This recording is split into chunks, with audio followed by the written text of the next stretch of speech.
ng inyong natutunan. Lubusin ninyo ang inyong pagkaligtas. Good morning mga kapatid.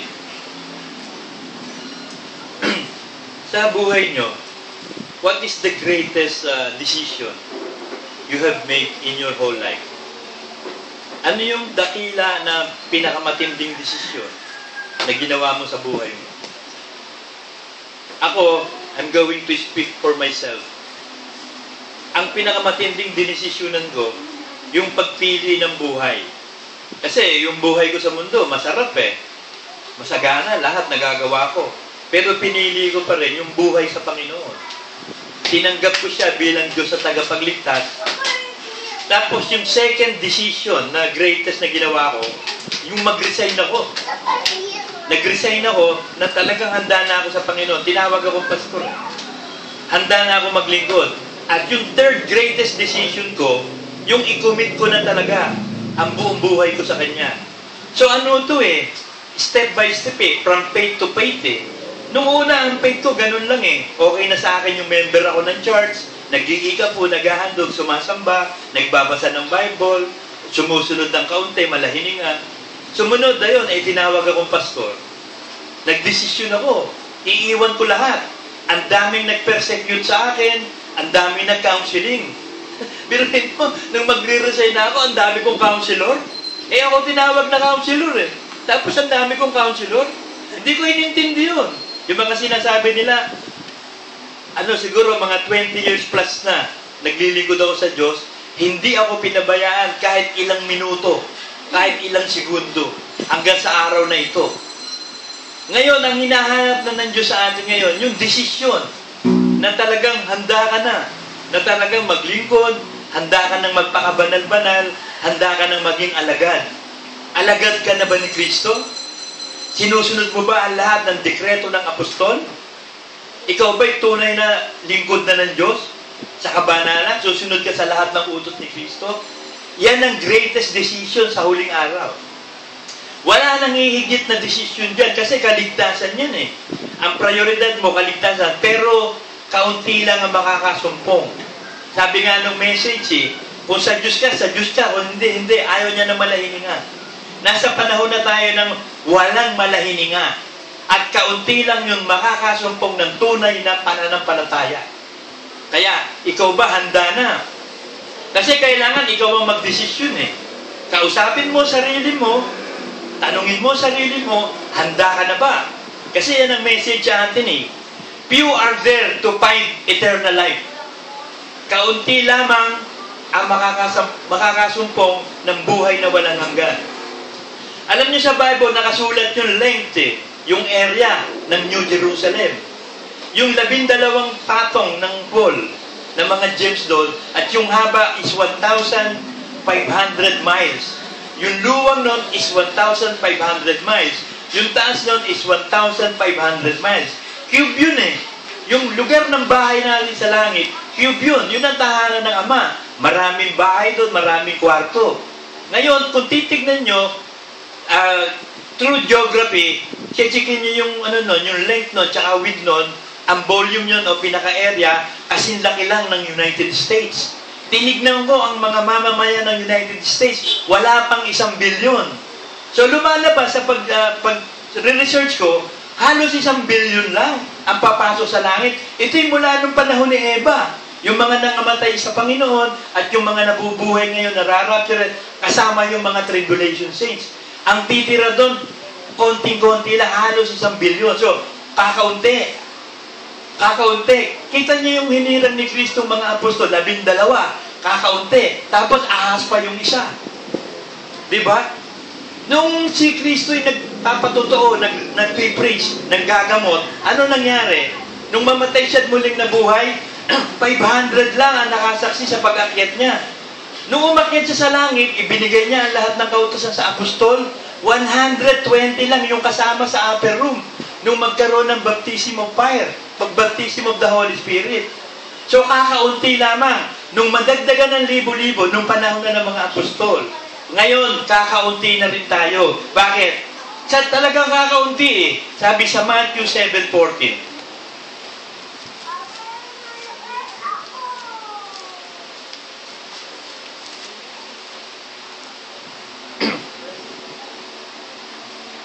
Sapagkat makipot ang pintuan at makitid ang daang patungo sa buhay at kakaunti ang makakasumpong noon. Hindi sinabi ng Diyos na marami kakaunti. Kaya kung kayo kasama dun sa kakaunti, kayo na yung pinagpalang tao sa lahat ng mga tao. Kasi kakaunti nga eh. Nakasulat din yan sa Luke 12:32.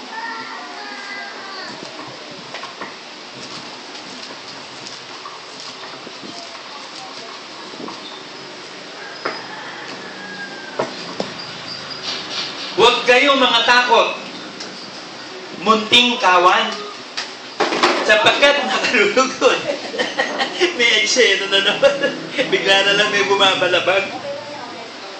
Huwag kayong matakot, munting kawan, sapagkat nakalulugod na mainam sa inyong Ama ang sa inyong ibigay ang kaharian. Kaya yung kuyuhan natin, iglesia. Bigla na lang may gumagalabog, bigla na lang may kakahon. So sabi ng Diyos, nalulugod siya na ibigay ang kanyang kaharian sa munting kawan. So ang hinirang ng Diyos, kaunti lang.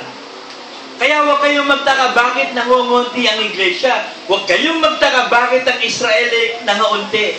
Kaunti nga lang eh.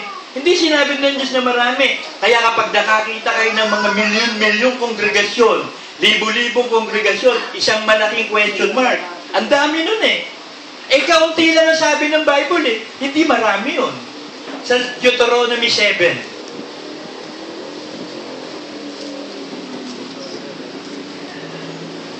Deuteronomy 7:6-7. Sapagkat ikaw ay isang banal na bayan. Sa Panginoon mong Diyos, pinili ka ng Panginoon mong Diyos upang maging bayan sa kanyang sariling pag-aari, na higit sa lahat ng mga bayan, nasa ibabaw ng balat ng lupa. Hindi kayo inibig ng Panginoon, ni pinili kayo nang dahil sa kayo marami sa bilang, kaysa alinmang mga bayan, sapagkat kayo ang pinakamaliit sa lahat ng mga bayan. So ang bayan ng Diyos na pinipili niya, maliit lang. Yung isang iglesia na mahina.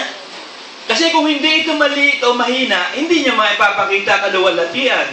Kaya ang pinipili niya yung mahihina, yung mga dukha, yung mga hangal, para lumutang ang kapangyarihan ng Diyos. Kasi kung malakas ka na hindi mo bibigyan ng pagkakataon ng Diyos gumawa sa buhay mo. Malakas ka na pero pag ikaw mahina, hihingi ka ng tulong Kaya sabi ni Pablo, kung ako'y mahina, doon malakas ang Diyos sa akin. Habang napakaraming yung problema, habang inuusig kayo ng todo, yun ang mas maganda. Bakit? Nangihina ka So, lalakas ang Diyos sa iyo. Kasi tatawag ka hihingi ka ng tulong. Ang Panginoong Hesus nga, nung nananalangin na siya, sabi ng Biblia, yung pawis na pumapatak sa kanya, parang dugo. Sapagkat nakita niyo yung future event na magaganap sa kanya. Ipinakita sa kanya ng Ama Di ba sabi niya, pwede ba Ama, itong saron to, medyo pas muna. Pero hindi. Hindi ang kalooban ko, kung hindi ang kalooban ng Ama na nagsugo sa akin. So, hindi kalooban natin, kundi kalooban ng Diyos ang susundin natin. Yun yung greatest decision in life Handa ka na ba talaga? Ibibigay mo sa Diyos ang lahat, Yung buhay mo, kinabukasan mo, asawa mo, anak mo, trabaho mo, lahat. Lahat ng nasa iyo, lalagay mo sa kamay ng Diyos. Kaya mo ba yun? Sabi ng Biblia sa Mark 9:23, kung kaya mo, lahat ng bagay may pangyayari sa Kanya na sumasampalataya. So, kakayanin mo, kaya mo, pagkat may kapangyarihan ibinigay Ang hinahanap lang ng Diyos, yung matapat na lingkod. Nais niya yun.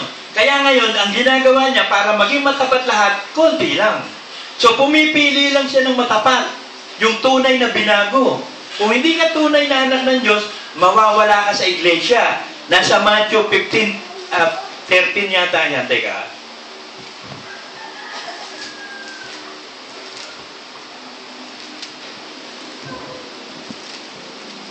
Matthew 15:13. Sapagkat sumagot siya at sinabi, ang bawat halamang hindi itinanim ng aking Ama na nasa kalangitan ay bubunutin. So, hindi ko mo nasa loob ka ng isang tunay na iglesyang itinayo ni Kristo, okay ka na. Pag hindi ka tunay, malahininga ka, hindi ka committed, bubunutin ka. So, mawawala ka sa iglesyang itinayo ni Kristo. So, saan ka ngayon pupulutin? Eh di sa kampungan. Sa kampungan ka pupulutin. Kasi, ang hinahanap ng Diyos ngayon, yung tinawag niya, hiniran niya at yung tapat para manaig at magtagumpay. Sabi sa Revelation 17:14. Ito ang susi eh. Kung sa tingin mo, tinawag ka, pinili ka, ikaw ngayon ang magpapakatatag na maging tapat para masigurado mo kaligtasan. Sabi sa Revelation 17:14. Makikipagbaka ang mga ito laban sa kordero at sila'y dadaigin ng kordero sapagkat siya'y Panginoon ng mga Panginoon at Hari ng mga hari at ng mga kasama niya na mga tinawag at mga pinili at mga tapat ay nanaig din. So kung hindi ka tapat, kahit tinawag ka, kahit napili ka, si Judas, tinawag, piniling apostol, bakit nawala? Hindi tapat eh. Lumaban siya kay Kristo. Bakit si Pedro? Itinatwa 3 beses pa, di ba? Nagkasala, nagsisi, na-revive. Hindi nawala. Bakit? Tapat eh. Tapat si Pedro. Bakit si Cain, pinarusahan si Abel? Hindi, tapat si Abel eh. So yun na yun ang tignan mo sa sarili mo. Tunay ka na ba talagang tapat na lingkod? Are you the true church of God? Ikaw na ba talaga yung talagang iglesia ng Diyos na kasama sa katawang ililigtas? Sabi sa Matthew 11,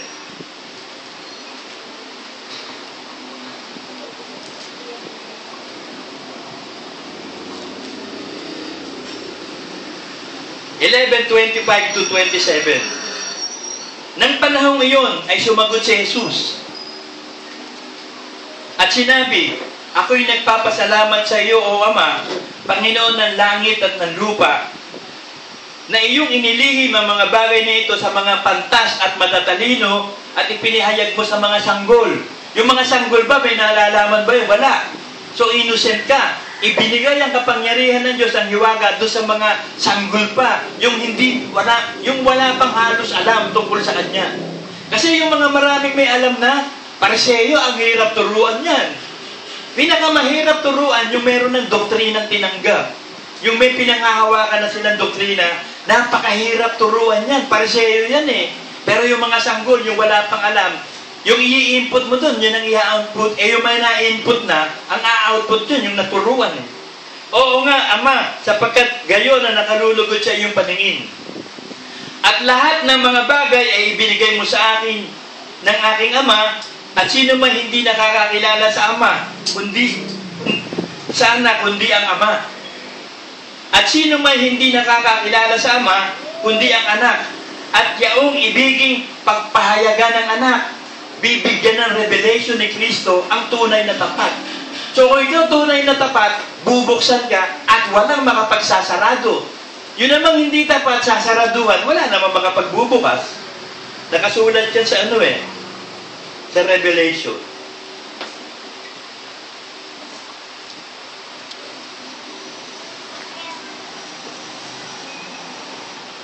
Revelation 3:7.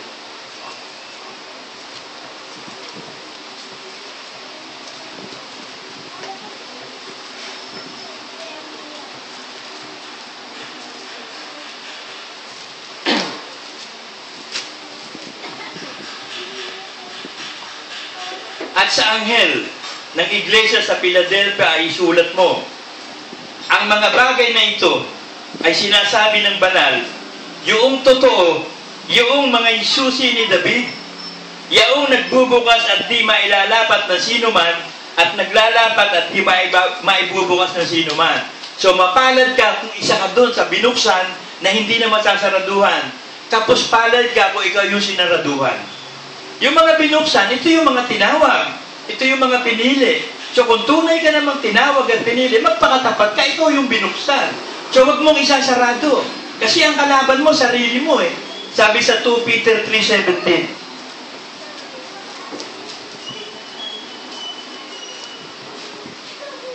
Kaya nga mga minamahal, yamang nalalaman ninyo ng una ang mga bagay na ito ay magsipag-ingat kayo. Baka kung maligaw kayo sa pamamagitan ng kamalian ng masasama, ay mahulog kayo sa iyo sa inyong sariling katiyagaan. So, hindi ka na magiging tapat, hindi ka na magtitiyaga. Baliwala na sa iyo yung maging buhay mo, mapunta ka man sa impyerno. Hindi mo naiintindihan ang kaligtasan. Nagsawa ka na kahihintay. Kasi dapat hindi ka nagsasawa. No retreat, no surrender. Alam niyo doon sa istorya nung di alam mo, yung labanan ng Mexican yan, tsaka Texican Yung si General Santa Ana ng Mexico, nilabanan yung mga Texican sa alam mo. Kakaunti lang sila. Almost 600 lang sila doon. Alam niyo ba na no retreat, no surrender sila? Napatay sila lahat ni Santa Ana. Pero pagkatapos doon, na-inspired ng Texican. Naggera ngayon, ito si General Houston. Kaya makikita niyo, merong Houston, Texas. Lumaban ng gera sa Mexico. Nanalo sila. Nagkaroon ng Republic of Texas. Naging governor si Houston. Naging presidente siya ng Texas. Na-inspired Kasi yung konting yun, talagang lumaban, pero napatay lahat. Pero yung Gideon 300, kakaunti yun, di ba? 300, pero walang napatay. Patay lahat ng kalaban. Bakit? Diyos ang lumaban Diyos ang lumalaban sa gera natin. Sabi sa Exodus 14:14.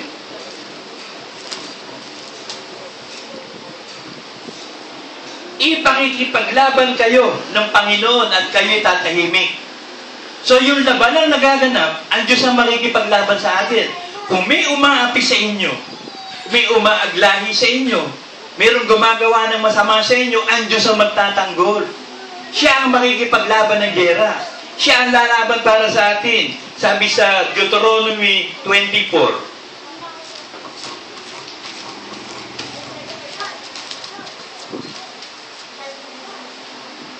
Sapagkat ang Panginoon ninyong Diyos ay siyang yumayaong kasama nyo upang ipakipaglaban kayo sa inyong mga kaaway upang kayo'y iligtas. Biruin mo ang kakampi natin ng Diyos. Sino mananalo sa atin? Maaapi tayo, gagawin tayong duka, uusigin tayo. Tiisin mo. Kasi sa bandang huli, talo lahat yan Ipaghihiganti tayo ng Diyos. Huwag ka lang mainip. Kasi yung mga propeta sa Revelation, sabi sa Diyos, Panginoon, kailan mo pa ipaghihiganti yung mga propetang pinatay? Sabi ng Diyos, relax lang tayo, hintayin pa natin yung iba. Hihintayin pa yung tribulation saints bago parurusahan yan. Kasi may isang araw ng pagpaparusa Ngayon, okay sila, akala nila panalo. Ngayon, alam ni Satanas, konting panahon na lang, nagdadamay na ngayon si Satanas. So, pinipilit niyang kunin yung nasa tunay na iglesia. Kaya kakaunti, yung iba nadadali, hindi kasi totoo. Ang magiging maraming populasyon ngayon ng mga born again, yung hindi totoong iglesia. Pero yung tunay na iglesia, kakarampot lang ang tunay. Sabi dito sa Isaiah 40:11.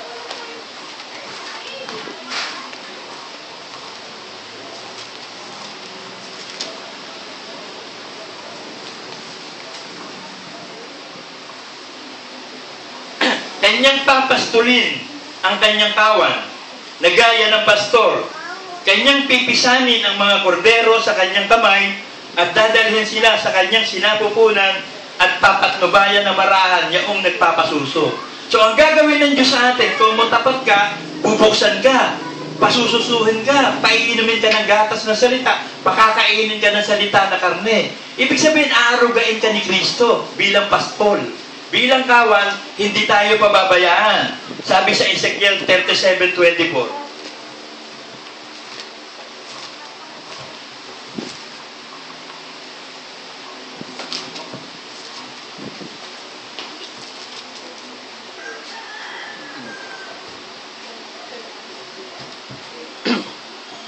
At ang aking lingkod na si David ay magiging hari sa kanila. At silang lahat ay magkakaroon ng isang pastor.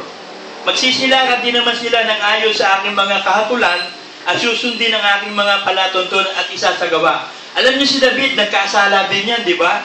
Pero tapat ang puso ni David. Sabi na niyo, si David ang aking pastor. Kaya ang lagi niyang ginagamit si David Mahal na mahal ng Diyos. Bakit? Tapat ang puso ni David. Pero nagkasala yan ng murder, nagkasala yan ng adultery. Pero pinatawad siya ng bakit? Ang puso niya ay napakatapat So kung ang puso niya napakatapat, kahit nagkukulang pa tayo, hindi ka pababayaan. Pero huwag mo sasadyain. Kasi yung kay David, parang sa kanya, akala niya hindi sinadya yun Kaya si Nathan, pinagalitan siya Ano mangyayari sa ganitong tao kapag ganito, ganyan, nagbigay ng sample? Dapat dun mamatay. Ikaw yun Sabi ni Nathan, ikaw po yun, hari. Ako ba yun? Hindi niya. Kasi yung si Nathan, ano siya, kinakaunseling siya. Pero kita nyo, kung mutapat si David, nagpatuloy ang kaharian ng David. At kung tawagin pa si Cristo, Son of David eh. Kasi napaka-importante na maging totoo. Yung tapat ka. Sabi sa Galatians 1:16,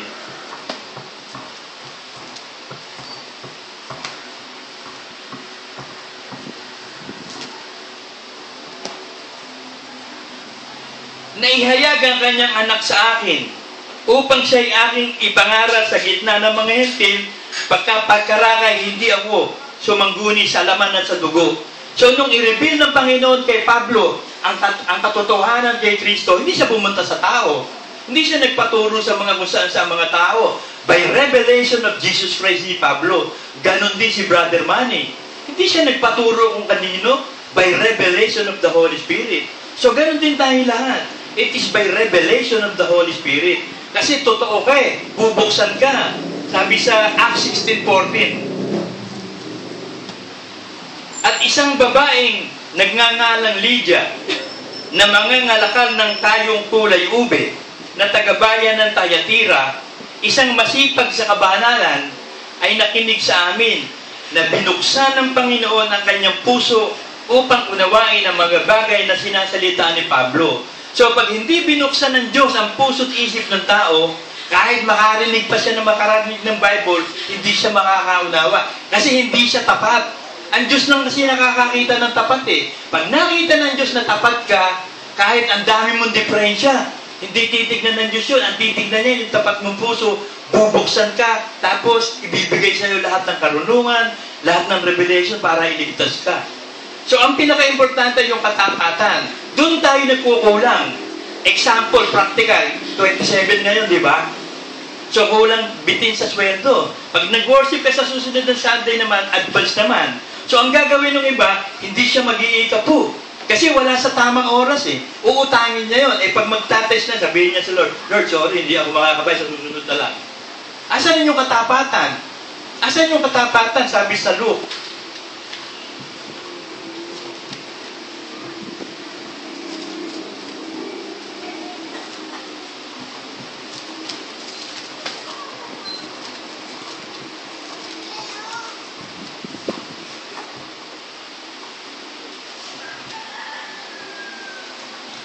Luke 16:10. Ang mapagtapat sa kakaunti ay mapagtapat din naman sa marami. So ikaw ba'y tapat sa konti? Kung hindi ka tapat sa konti, hindi ka rin tapat sa marami. Parang pag nanakaw yan eh. Pag nagnakaw ka ng 20 pesos, nagnakaw ka ng 1 milyon, ano tawag doon? Pag nanakaw yun eh. Pero yung penalty, mas malaki penalty ng 1 milyon kaysa doon sa 20 pesos. Pero magnanakaw ka pa rin. Yun lang penalty mo na bago. Pero magnanakaw ka pa rin. Kaya pag hindi ka tapat sa konti, hindi ka din tapat sa marami. O paano ka ngayon pagkakatiwalaan ng Diyos sa tunay na kayamanan? Didiretso ko ha. Ang mapagtapat sa kakaunti ay mapagtapat din naman sa marami. Ang di matuwid sa kakaunti ay di rin naman matuwid sa marami. Kung kayo ngay di naging mapagtapat sa masamang kayamanan, yan ang kayamanan na sanlibutan ng pera. Masama yan kapag mali ang gamit. Mabuti yan pag mabuti paggamit. Sino nga ang magkakatiwala sa inyo ng tunay na kayamanan? Yung buhay na walang hanggan. Kayamanan yun eh. Yun yung pinili ko eh. Kasi sa assessor, kaya-kaya ko maging milyonaryo. Nasa assessor ako ng Makati. Gold mines yung lugar na yun. Para ka naghuhukay ng ginto doon. Bara-barang ginto. Madaling yumaman doon. Na-experience ko agad yun. Ano pa ako ha? Hindi ako regular employee. Ano tawag doon? Casual pa lang. Tinesting ko tumira. Biruin mo, nakatira agad 50,000. Revision pa lang yun, ha? Hindi pa creation. Revision lang yun. Ito sa mga creation pa. So, kaya ko. Pero, dumating sa time ko, pinapili ako ng Diyos. Magpapastol ka ba o diyan ka? Iiwan ko kayamanan. Ang gusto kong kayamanan, yung buhay na walang hanggan. Yun lang ang gusto ko sa buhay. Kasi naiintindihan ko Biblia eh. Naiintindihan ko na hindi pala ito yung buhay natin dito sa lupa. Ang buhay pala natin doon sa langit, yung planadong buhay na titira tayo doon sa New Jerusalem, kasama natin ng Diyos forever and ever. Pero may gagawin ka, pipili ka. Kaya tinatanong ko sa inyo, ano yung greatest decision na nagawa nyo sa buhay nyo, na pwede mong ipagmalaki, pwede mong sabihin kahit kanino, At sasabihin ng makakarinig na wala sa Diyos, tanga ka. Ikaw ay gago, ikaw ay luko-luko. Dahil yun ang sinabi sa akin eh. Ay ko nga, tanga nga ako, gago ako, luko-luko. Sa iyo. Pero sa Diyos ko, iba ang tingin ng Diyos ko. Ewan ko sa Diyos mo. Ako, kilala ko yung Diyos ko. Kilala mo ba yung Diyos mo? Aba, oo. Sabi ko, ipakilala mo nga sa akin ng Diyos mo. Nagpakilala, mali pa ng pakilala. Hindi mo kilala yung Diyos mo. Yung Diyos kong kilala, pag ipinakilala ko sa iyo, baka sabihin mo rin gago, tsaka tanga. Dahil sinusunod ko lang yung utos niya, sabi mo sa akin, tanga ako't gago. Hindi sige, tanga ako't gago sa mata mo. Pero sa Diyos, luluwalhatiin ako ng Diyos ko. Kaya madalas sinasabi ko, ang Diyos ko. Kasi hindi ko alam ang Diyos nila eh. Yung pan Diyos nila, yung tunay na Diyos, natatandaan niya yung pumunta rito dalawa, taga pinagbuhatan niya, tapos sabi niya, anong oras ho kayo nagwo-worship? Alas 10. Sabi, bukas na ho ang gate. Oo, sabi ko, bakit kayo magwo-worship dito? Pwede bang malaman? Kasi ang layo po nung pinagwo-worshipan namin. Sabi ko, may tanong ako sa iyo, sa tingin mo ba totoo yung iglesia ang pinagwo-worshipan mo? Opo, ba't pupunta ka dito? Eh di doon ka, totoo pala yun. Malay mo, hindi ito totoo, di na-disgrasya ka. Kasi gusto mo ibigay ko sa iyo background ng iglesia ito. Ito'y founded through apostles and prophets at kami hindi tinatanggap. Pinagtatawanan kami at kami inuusig. Kaya sinasabi ko sa iyo to. Kasi baka pagpunta mo rito, at least alam mo na. Sabi ko, dito sa next Sunday kayo mag-worship. Sabi, sige. Tapos nung aalis ako, nagpaalam kay Ray, aalis daw at meron daw gagawin. Hanggang ngayon, di na bumalik. Kasi pag sinasabi mo na yung iglesia totoo, nire-reject nila. Sabi ko, nire-reject ko kami. Ayaw nilang maniwalang may apostol at propeta pa hanggang ngayon. Ayaw nilang maniwalang ang Diyos nagtatayo pa ng iglesia ngayon. Sabi ko, doon kayo magpunta sa bino-worshipan nyo. Balay nyo, baka totoong iglesia yon, na-disgrasya kayo. Baka nagbago isip siguro, doon na ulit nag-worship. Ang layo daw. Sabi ko, kahit napakalayo ng isang lugar, kung alam mo yung pupuntahan mo, yun ang tama, kahit lakarin ko pa yun, yun ang totoo eh. Hindi na ako sasakay na sasakay, lalakarin ko, baka rating lang ako doon. Kaya nga, gayon din ba tayo? Pinili mo ba yung makitid na daan at saka makipot na pintuan? Kasi kakaunti makakasumpong doon, yung tapat lang. Hindi ka tapat, paano ka makakarating sa pupuntahan mo? Kaya ngayon, ang tinatawag tayo ng Diyos talaga, maging totoo tayo.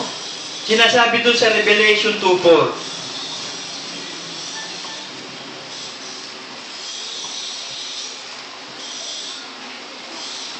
Ngunit mayroon akong laban sa iyo na iyong iniwan ang iyong unang pag-ibig. Kaya't alalahanin mo kung saan ka nahulog at magsisikat gawin mo ang iyong mga unang gawa. O kung hindi ay paririyan ako sa iyo at aalisin ko ang iyong kandelero sa kanyang kinilalagyan maliban na magsisika. Ito ang problema ng mga kapatid natin tumalikod sa pananampalataya. Tumalikod sila sa unang pag-ibig. Tapos ngayon, naghahanap sila ng katulad daw ng iglesia natin. Kaya sabi ko, sige, palagayin nyo, totoo yung napuntahan mong iglesia. O totoo yun, o ikaw ba, totoo. Palagay mo, totoo. Hindi ka pwede doon. Bakit? May utos eh. May utos na bumalik ka sa una mong pag-ibig. Sana kung walang utos na ganun, pwede yun eh. Pwede yun. Maghanap ka ng katulad natin iglesia sa buong mundo. Pumunta ka, okay ka doon. Kung walang ganitong utos. Kaso may utos eh. Ano ba sabi ni Kristo? Gawin nyo silang alagad at sundin ang lahat ng aking mga utos. Utos to eh. Ano gagawin mo dyan? Hindi, nasa Diyos pa rin kami. Wala akong magagawa sa inyo. Sinabi din niya ni Kore, ni Dathan at ni Abiram eh. Tsaka yung 250 man of renown. Bakit? Ikaw lang ba, Moses, ang kinakausap na Diyos? Kami din na. O di nabiyak ang lupa, kinain sila. Tapos nagkaroon ng apoy sa langit, tinupok sila. Patay sila lahat. Huwag kang magyabang. Kinakausap din ako ng Diyos, kayo lang ba? Ako din eh. Kaso may utos na eh. Bumalik ka sa unang pag-ibig. At ang utos sa atin ngayon, Revelation 3:15.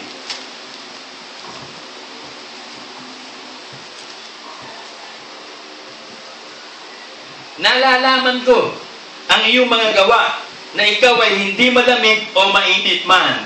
Message ng propeta kanina yan kung narinig nyo. Ibig ko sanang ikaw ay malamig o mainit. Ang gusto ng Diyos, wala ka doon sa bakla o tomboy na nasa gitna. Ano ka ba? Lalaki ka ba? Babae? Ano ka ba talaga? Ikaw ba talaga committed o hindi? Pag hindi ka talaga committed, di sa malamig ka. Huwag ka nang sumunod. Relax ka na lang dyan sa upuan mo. Pero kung totoo ka naman, pinili mo ang Diyos, maging mainit ka. Huwag mo patayin yung apoy ng Espiritu Santo. Laging naglalagablab. Alam nyo, nakakakita ko lagi ng 7 candlesticks, tsaka yung mga gasera ng Israel. Sabi ko, ang gandang negosyo nyo. Kasi nostalgic yun eh, tsaka antique ang dating. Kung makakagawa ka ng mga 7 candlesticks na yun, tapos i-deliver mo sa Mega Mall, ay maraming mayayaman pa rin sa Pilipinas. Bibili nyo. Ako nga, gusto kong bumili nun eh. Yung 7 candlesticks, pag yung brown out, lalagyan mo yun ng kandila. Tsaka yung ginagamit nilang lampara na oil, na olive oil pa ha. Ang ganda ng sinte. Yun ang pinakailawan nila. Magkiklik yun eh. Kasi bihira lang ang merong ganun eh. Wala na yatang nagtitinda ng ganun eh. Pag naghahanap ako sa mall, wala ako makita nun eh. Yung 7 candlesticks, tsaka yung gasera ng Israel, maganda yun eh. Magandang negosyo. Tiyak yun, pag may bumili na, sabi, saan ka nakabili niya? At doon siya, bibili rin siya eh. Kasi iba yung dating art of God yun eh. At Diyos ang nag-design nun. Yung 7 candlesticks, parang bahaghari. Napakagandang art. Pinuhin mo, lahat ng primary colors nandun sa bahaghari. Eh yun eh, pirma ng Diyos yun ha. Pumirma ang Diyos, yun ang pirma, bahaghari. Di ba sabi niya? Hindi na ako na muling gugunawin ang mundo sa pamamagitan ng tubig. At gagawa ako ng pirma ko sa inyo, printed name, tsaka signature sa ibabaw. Ayun, rainbow. Pero, uubusin ko uli ang tao, hindi na sa tubig. Kasi naka-ano na siya, nakapirma na siya dun eh. Pirmado na yun, apoy. Ganon din.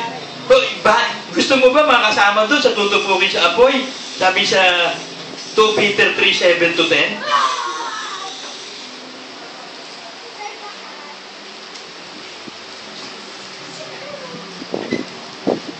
Alam niyo yung Aurora Borealis?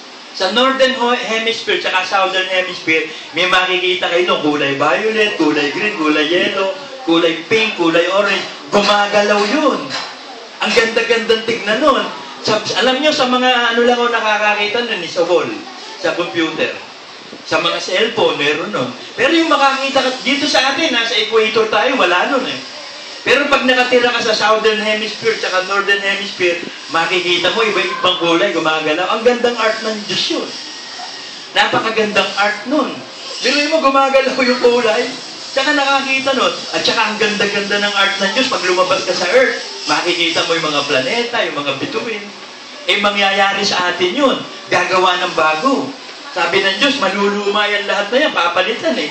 Sabi sa Sun, yung mga bituin na yan, maluluma yan. At alam niyo ba, lahat ng bituin may pangalan. Ang Diyos ang nagbigay ng pangalan. Pero lahat yan, gugunawin niya lahat yan, papalitan niya. Ito mangyayari, sabi sa 2 Peter 3:7, ngunit ang sangkalangitan, ngayon, at ang lupa, sa pamamagitan ng gayon ding salita, ay nakatalaga sa apoy, na itinataan sa araw ng paghuhukom at ng paglipol sa mga taong masama. So, sa last judgment ito gagawin. Sa last judgment, haharapan lahat ng tao sa Diyos, bubuksan ang aklat ng buhay. Ikaw ba'y nasa aklat na ng buhay? You have committed the greatest decision in your life. Magiging tapat ka na ba? Sasakay ka na doon sa train, sa barko ni Noah? Kasi kakaunti lang ang makakasumpong nun. Kahit na marami tayo dito sa church, kaunti lang yun. So, sumama ka doon sa konti. Maging minority ka, huwag yung majority. Sabi sa 10, dadagwat darating ang araw ng Panginoon na gaya ng magnanakaw, na ang sangkalangitan sa araw na iyan ay mapaparam ng kasabay ng malaking ugong, at ang mga bagay sa langit ay mapupugnaw sa matinding init, at ang lupa at ang mga gawang nasa lupa ay pawang masusunog. Ano mga bagay na nasa langit? Ano ba yan? E di yung araw, yung stars, yung galaxy, matutupok lahat yan. Sabi sa Hebrews 12:26.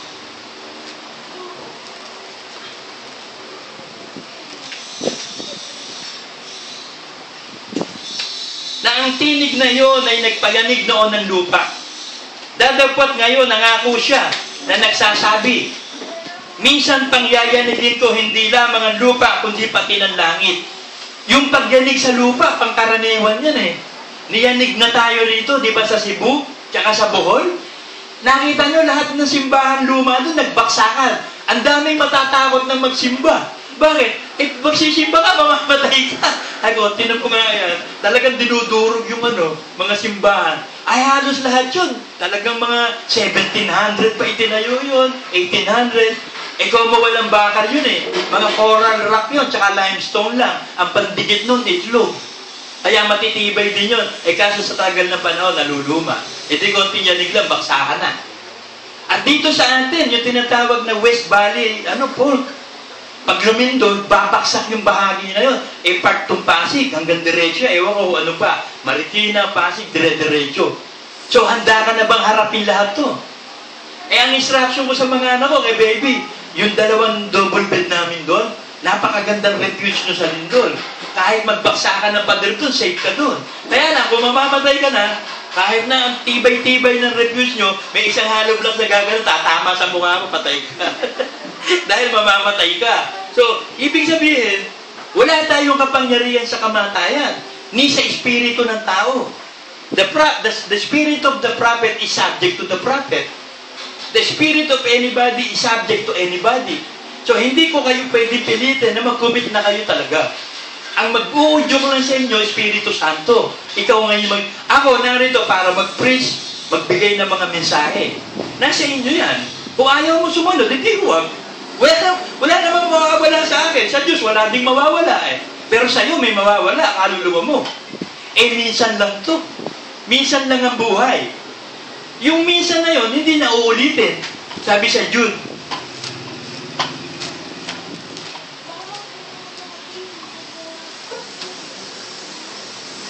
mga minamahal, samantalang ako'y totoong nagsisikap sa pagsulat sa inyo tungkol sa kaligtasan nating lahat, ay napilitan akong sumulat sa inyo na inaaralan kayong makipaglabang masikap dahil sa pananampalataya na ibinigay na minsan at magpakailanman sa mga banal. So kung ikaw ay nagpatihulog, nag-fall away, wala ka ng pag-asa. Wala ka ng pag-asa, sabi sa 2 Timothy 2:12.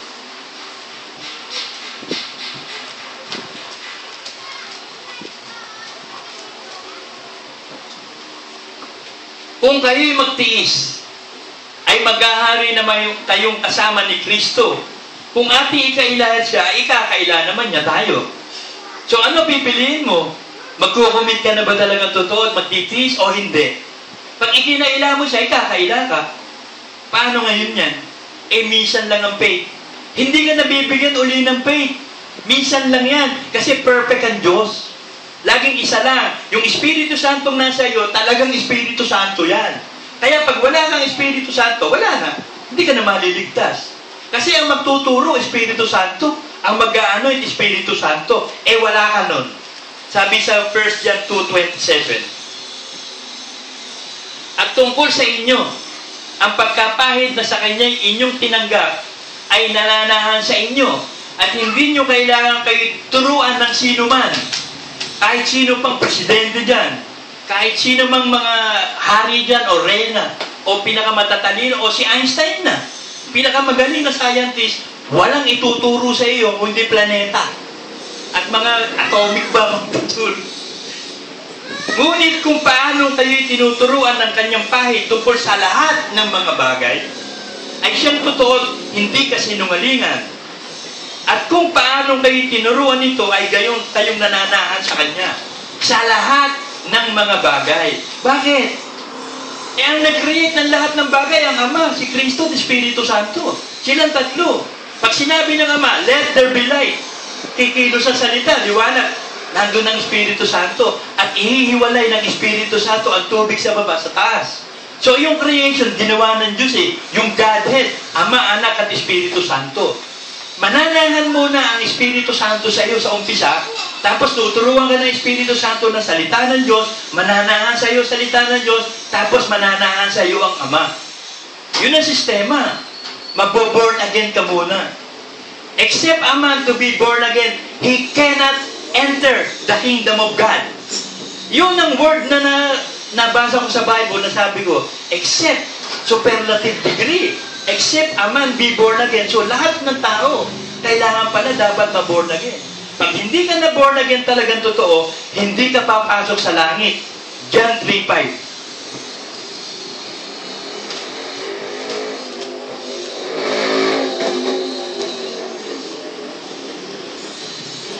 sabi ko, kailangan pala ma-born again. Paano? So, nagpunta ako sa kung saan.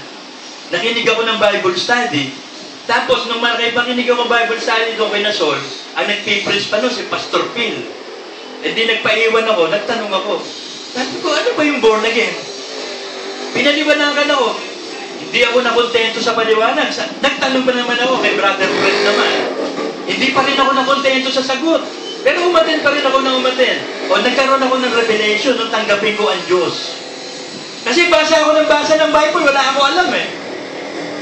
Basa ako ng basa ng Genesis, lahat dire-diretso, wala akong maintindihan. Tsaka sa dami ng utos, ano, susundin ko dito, ang dami. Napakaraming utos. Ano ba gagawin ko sa buhay ko? Eh di ayun, nung gabi, tandang-tanda ko, November 5. Tandang-tanda ko yun, nasa kama ako nun eh. November 5, 1984. Nakahiga ako sa kama, nagmumuni-muni ako. Sabi ko, may Diyos ba talaga? Sabi ko, kung may Diyos, ba't pakilala ka naman? Hinahanap kita eh. Eh nakita ng Diyos, tapat ang puso ko. Nagpahayag siya sa akin. Alam niyo, dumating sa isip ko, I will never, never leave you till the end of time. Nagulat ako. Sabi ko, ano ba yun? Sabi ko, ikaw ba yan? Ikaw ba yung nagsasalita? Eh biglang may pumasok sa isip ko. Tapos ngayon ko lang nare-realize yun. Siya pala yun. Kasi nakita niya, tinanggap ko siya. Sabi ko, tatanggapin kita, Panginoon, bilang ngayong gabing ito. Magpakilala ka sa akin. Hanggang saan ngayon, nagpakilala siya. Hanggang sa unti-unti. Unang born again kuno ako. Isang malahiningang Kristiyano. Kunwari lang, aten-aten ka, paika-po-ika. Pag ayaw ko mag-ika-po, hindi ako mag-iika-po. Pag ayaw ko umaten, hindi ako aaten. Malahininga nga ako eh. Eh, nung tawagin ako ng pastor, di tinawag ako pastor, kailangan mo magdesisyon. Di pinili ko pagpapastor. So sa pagpapastor, kailangan may kabanalan. So susundin ko lahat ng kalooban ng Diyos, hindi pwedeng hindi. So handa na ako. Sinunod ko. O ito lately, nung nag-stroke naman ako, kung kailang nagpapakabanal-banal ka, at saka ka naman bibiradahin. Bakit? Eh nakasulat dyan sa 2 Timothy 3:12 yata yun.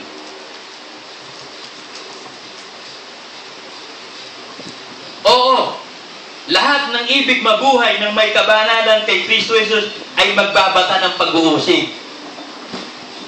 So, handa ka na ba talaga na magpakatotoo? Nag-commit na talaga ako, Lord, sa patay man o sa buhay. Ayoko na, totoo na talaga ako, Lord. Eh di yun, uusigin ka. Ang mag-uusig si Satanas. Kaya tinire. Kung makikita ko yung yung senaryo na yun, sabi ni Satanas, eh kaya lang naman nakakasunod sa iyo yan si Lauro na yan eh. Kasi ganyan-ganyan yan eh. Malakas ang faith yan eh. Gawin na, huwag mong papatayin. O hindi, binirada ako, hindi ako napatay. Maliit pa ako, alam nyo, pinapatay na ako ni Satanas eh. Pumunta kami ng Baguio no? At pamilya eh.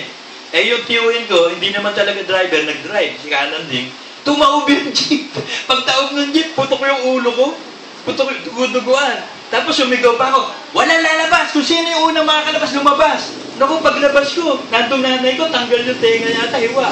Tsaka ako nawala sa sarili. Nung magpalahaw ng iyak, sabi ko, ganun ba talaga? Pag nakikita mo yung nanay mo, nadadala ako. Ang tapang-tapang ko nung una eh. Walang lalabas. Yung unang makalabas, ang lalabas. Maliit akong bata nagiging leader na ako. Di yun, labas. Paglabas ko, nakita ko, nanay ko, dumudugo, nagsisisigaw. Nasiraan ako ng loob. Pero nung umpisa, okay. Kasi bata pa naman ako noon. Pero ngayon, hindi na ako nasisiraan ng loob. No retreat, no surrender to. Nung piliin ko si Kristo, sa patay man o sa mabuhay, kay Kristo ako. Amen?